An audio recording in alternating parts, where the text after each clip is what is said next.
Phoenix 2879. My father and his brothers were very familiar with Scientology. Even though they didn't belong to the org, they studied it for years. My father passed away last week. Because of my work, it was impossible for me to attend the funeral and the cremation.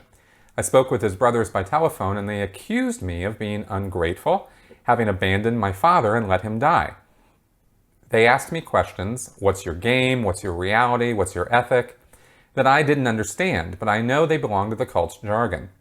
Besides the pain for the loss, at the same time, I have to face a family that accuses me of indolence, and from what I see, they have undertaken a sort of revenge against me. My question is, how to defend myself from a family indoctrinated by Scientology? All right, talking to Scientologists and how to go about doing that, not in order to convince them that what they believe or think is wrong or illogical, or misguided, but simply how to talk to them at all.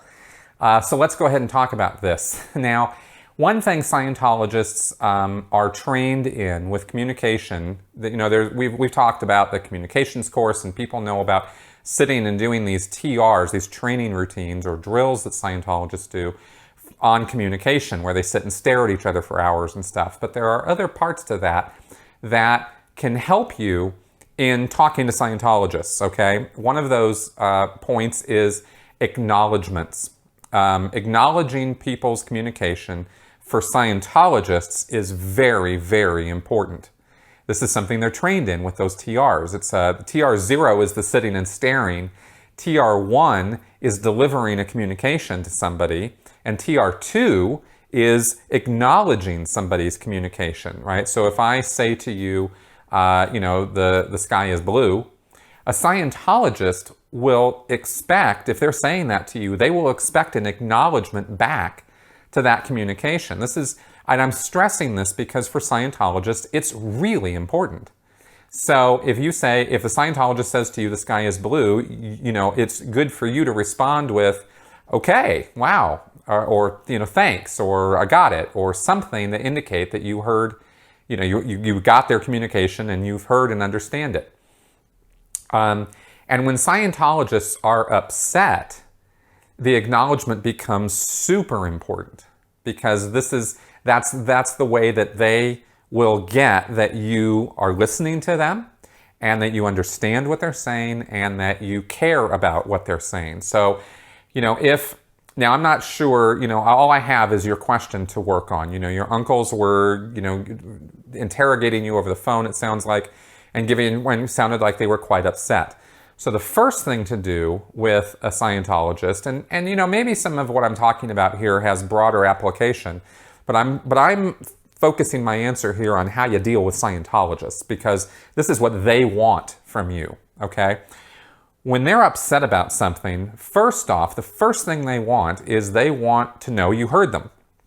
So if they say, you're indolent and you're this and you're that, and you just have to stand there. The best way to deal with this is not to respond emotionally, not to respond with negativity, but to listen to what they're saying and just sort of like put your emotions in check and say, wow, I really got that. Or, geez, I had no idea you were so upset. And when you say things like that to a Scientologist, they immediately respond with, okay, wow, this person's actually listening to me. This person's actually getting what I'm saying. And it kind of shuts down some of the anger and antagonism that you'll receive from them. A little bit goes a long way with that, right? And you got to do it naturally. Okay, you can't be fake about it or, something like that. You have to be honest. You got to really listen to what they're saying. And it sounds like for whatever reason, good, bad, right, wrong, I'm not here to make judgments about you or your uncles. But they've got some problem with you, right? So if you want to use communication to sort that problem out, then you got to let them get everything off their chest about whatever it is that they got a problem with, right?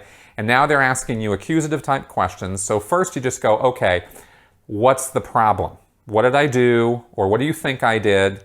Or what is it that you think, happened, right? Tell me everything that's on your mind and let them go, let them vent, right?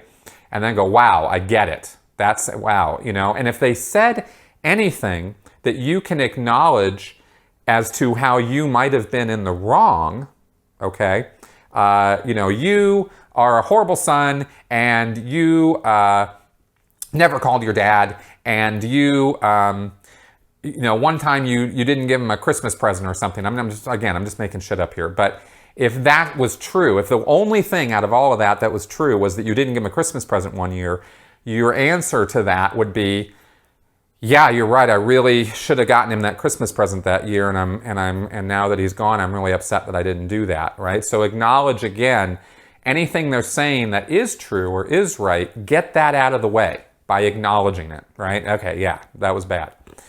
Then with the other stuff, they'll simmer down a bit. If you keep doing this, they'll simmer down a bit, and then you can start having a bit more of a rational discourse with them and finding out where are they getting these ideas that you're a horrible son or a horrible person. And you can then start dealing with that by returning some communication. And in fact, if they just keep, blah at you and this doesn't seem to be working, then at one point you can say, you can kind of pipe in or somehow get a word in edgewise, and you can just say, look, I've listened to everything you've said, but you're not listening to me. Can we have a two-way communication? That's a key. It's another Scientology communications course term, right? As a two-way communication. So if you say something like that, that'll kind of trigger, oh yeah, communication is supposed to go both ways in Scientology, right? Scientologists have a book called Dynetics 55 by L. Ron Hubbard, where he says in the book, there's a chapter called Communication, and Hubbard says any problem can be resolved with communication alone, and two-way communication is the way to do it. Okay, now that's not an exact quote, but that's the idea. So, one person says something, the other person acknowledges them. Then the other person says something, and the first person acknowledges them, and this goes back and forth. Now, I'm talking about how Scientologists expect communication to go. I'm not answering this question. Again, I'm just going to reiterate this. I'm not saying everybody should do this in order to resolve all their problems with communication, okay?